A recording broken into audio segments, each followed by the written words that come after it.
के वीडियो में हम पढ़ने वाले हैं क्लास 8 का हिंदी। इस चैप्टर का नाम है अशोक का शस्त्र त्याग। गाइस, आज के वीडियो में हम पढ़ने वाले हैं क्लास 8 हिंदी का चैप्टर 9 का क्वेश्चन आंसर। इस वीडियो में हमने इस चैप्टर को पढ़ लिया था। आपको इस चैप्टर के पिछले वीडियो का लिंक इस वीडियो के नीचे डिस्क्रिप्शन बॉक्स में मिल जाएगा। आज के वीडियो में हम इस चैप्टर में दिए गए क्वेश्चंस को देखने वाले हैं। तो पहला क्वेश्चन है यहाँ पर, पद्मा के ललकारने पर भी अशोक ने युद्ध करना स्वीकार क्यों नहीं किया? तो इसका आंसर क्या होगा? इसका आंसर हम लोग देखते हैं। तो इसका आंसर हो जाएगा, पद्मा के ललकारने पर भी अशोक ने युद्ध करना स्वीकार इसलिए नहीं किया क्योंकि शास्त्रों में ऐसा लिखा है कि पुरुषों को स्त्रियों के साथ युद्ध नहीं करना चाहिए। तो इसलिए शास्त्रों का मान रखते हुए अशोक ने पद्मा के साथ युद्ध नहीं किया।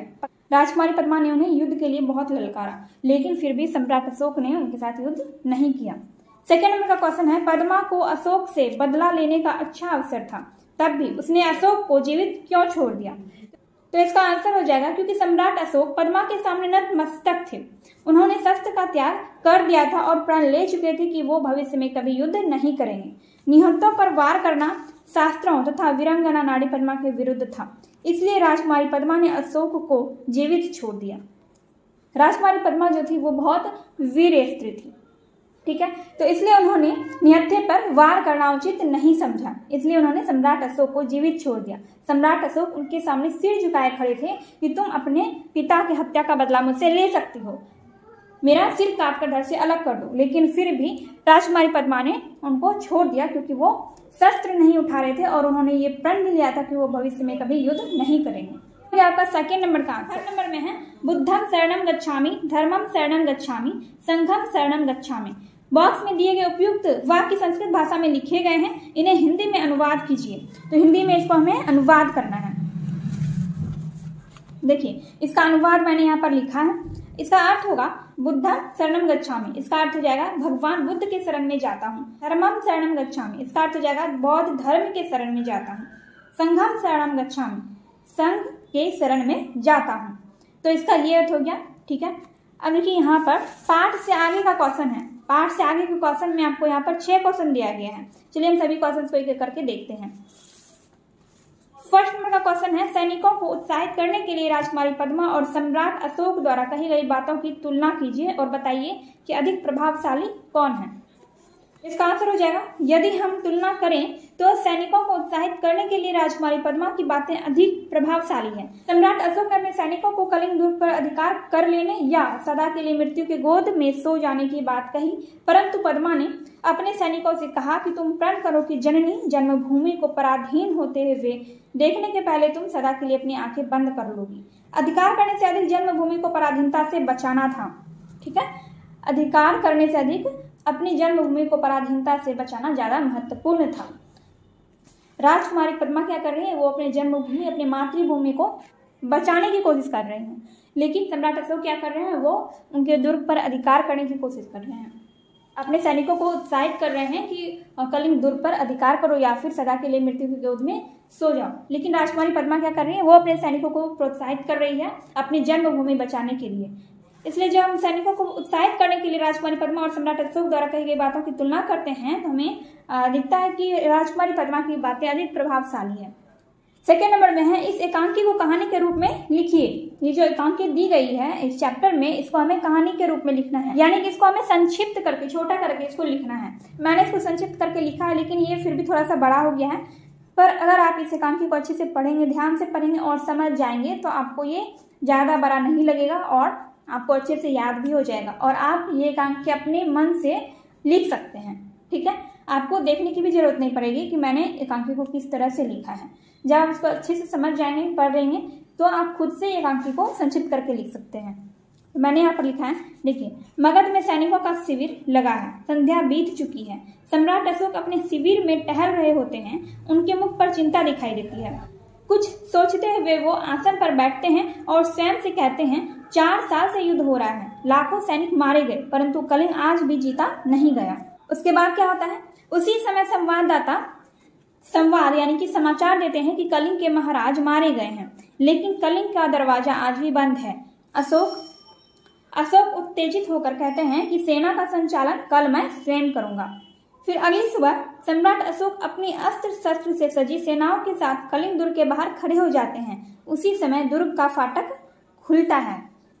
और हजारों स्त्रियों के साथ कलिंग महाराज की पुत्री राजकुमारी पद्मा सेना के भेष में सम्राट अशोक को युद्ध के लिए ललकारती हैं। परंतु सम्राट अशोक अपने शास्त्रों का ज्ञान देते हुए कहते हैं कि शास्त्र हमें स्त्रियों पर वार करने की आज्ञा नहीं देता। अशोक पद्मा के सामने नतमस्तक हो जाते हैं, परंतु पद्मा भी निहत्थों पर वार नहीं करती है। सम्राट अशोक भविष्य में कभी युद्ध न करने का प्रण लेते हैं। पद्मा अपनी सेना के साथ दुर्ग में चली जाती हैं और अशोक बौद्ध धर्म स्वीकार कर लेते हैं। ठीक है, तो ये हो गया आपका एकांकी। एकांकी को हमने संक्षिप्त रूप में करके लिखा है, कहानी के रूप में एकांकी को लिखा है।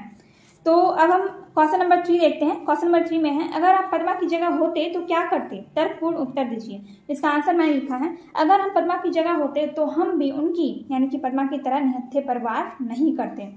ठीक है, नेक्स्ट क्वेश्चन है, कल्पना कर बताइए कि यदि अशोक और पद्मा का युद्ध हो गया होता तो क्या होता? इसका आंसर हो जाएगा, अगर अशोक और पद्मा का युद्ध हो गया होता तो लाखों लोग मारे जाते और सम्राट अशोक भविष्य में भी युद्ध करते तथा वो बौद्ध धर्म स्वीकार नहीं करते। ठीक है, सम्राट अशोक भविष्य में भी युद्ध करते। अगर उस टाइम युद्ध हो गया होता तो क्या होता? दोनों के सैनिक मारे जाते और लाखों निर्दोष लोग भी मारे जाते, बहुत सारे लोग घायल होते और सम्राट अशोक फिर भविष्य में कभी युद्ध करते और वो फिर बौद्ध धर्म भी स्वीकार नहीं करते। तो ऐसा हो सकता था अगर युद्ध हो जाता तो। अब यहाँ पर क्वेश्चन है, अस्त्र और शस्त्र में अंतर को लिखिए। तो इसका आंसर हो जाएगा, ऐसे हथियार जिनका प्रयोग दुश्मन पर फेंक कर किया जाए उन्हें अस्त्र कहा जाता है। ठीक है, तो इससे क्लियर हो गया कि ऐसा हथियार जिनका प्रयोग दुश्मनों पर फेंक कर किया जाए उन्हें अस्त्र कहा जाता है, और शस्त्र जिन हथियारों को हाथ में पकड़कर दुश्मन पर वार किया जाता है उन्हें शस्त्र कहते हैं। ठीक है, ये कंफ्यूजन मैंने आपको पहले क्लास में दूर कर दिया था। मैंने आपको पिछली वीडियो में ही बता दिया था कि अस्त्र और शस्त्र में क्या अंतर होता है। स्टार्टिंग में ही मैंने आपको ये चीज बता दिया था। तो 6 नंबर का क्वेश्चन देखते हैं। 6 नंबर में है, युद्ध से हानि विषय पर अपने मित्र को एक पत्र लिखिए। तो ये आप अपने तरीके से लिख सकते हैं। तो आप इस तरह से लिख सकते हैं, प्रिया मित्र, आपके मित्र का जो भी नाम है वो यहाँ पर लिखेंगे। ठीक है, प्रिया मित्र ज्योति, मैं सकुशल हूँ, आशा करती हूँ कि तुम भी अच्छी होगी। ज्योति, मैं तुमसे युद्ध से हानि के बारे में कुछ कहना चाहती हूँ। तुमने रूस यूक्रेन के युद्ध के बारे में सुना होगा और समाचार में भी देखा होगा। आपने भी रूस और यूक्रेन के युद्ध के बारे में सुना होगा और न्यूज में भी आप देखते होंगे, डेली आप लोग देखते होंगे, आई होप सो। फिर आगे यहाँ पर युद्ध से धन जान माल की बहुत हानि होती है, धन की हानि, और बहुत सारे लोगों की जान जाती है, जानवरों की जान जाती है। तो इससे जान माल की बहुत हानि होती है और बहुत से निर्दोष लोग मारे जाते हैं। मेरे ख्याल से युद्ध का अंत होना बहुत आवश्यक है।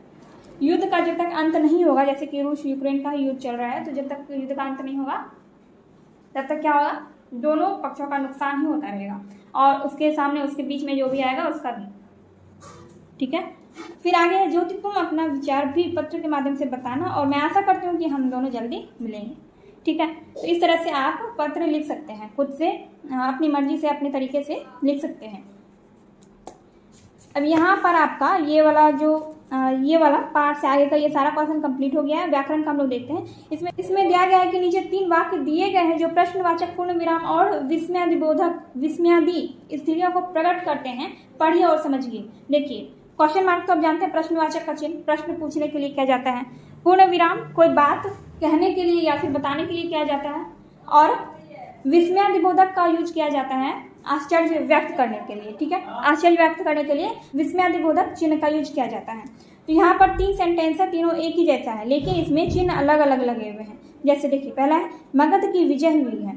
ये कोई पूछा है कि मगध की विजय हुई है, और ये वाला कोई सेंटेंस है जो कि कोई बता रहा है किसी दूसरे व्यक्ति को मगध की विजय हुई है, और ये विस्मयादिबोधक का चिन्ह लगा है। इससे क्या व्यक्त हो रहा है? इससे व्यक्त हो रहा है कि कोई बोल रहा है कि मगध की विजय हुई है, बहुत आश्चर्य से बोल रहा है कि मगध की विजय हुई है। ठीक है, तो उक्त उदाहरण के आधार पर ऐसे ही 3 वाक्यों को लिखिए। मतलब जैसा ही उदाहरण यहाँ पर दिया गया है वैसा ही उदाहरण देकर आपको भी 3 वाक्य लिखना है, ऐसा ही। तो यहाँ पर मैंने लिखा है, जैसे देखिए, कलिंग दुर्ग का फाटक बंद है, और दूसरा कलिंग दुर्ग का फाटक बंद है, कलिंग दुर्ग का फाटक बंद है। इस तरह से मतलब 3 वाक्य। इस तरह से यहाँ पर 3 वाक्य है, और पहले में लगा है प्रश्नवाचक का चिन्ह, दूसरे में पूर्ण विराम और तीसरे में विस्मयादिबोधक का चिन्ह। ठीक है, और यहाँ पर नेक्स्ट है आपका लास्ट क्वेश्चन। लास्ट में है यहाँ आपका वाक्य में प्रयोग करके शस्त्र और शास्त्र में अंतर स्थापित कीजिए। मैंने यहाँ पर आपको सिर्फ इसका मीनिंग बताया है, इसका वाक्य आप खुद से बनाएंगे। ठीक है, आप लोग खुद से इसका वाक्य बनाकर देखिएगा। शस्त्र का मतलब होता है हथियार और शास्त्र का मतलब होता है सिद्धांत के विषय। शास्त्र से हमें क्या होता है, ज्ञान की प्राप्ति होती है।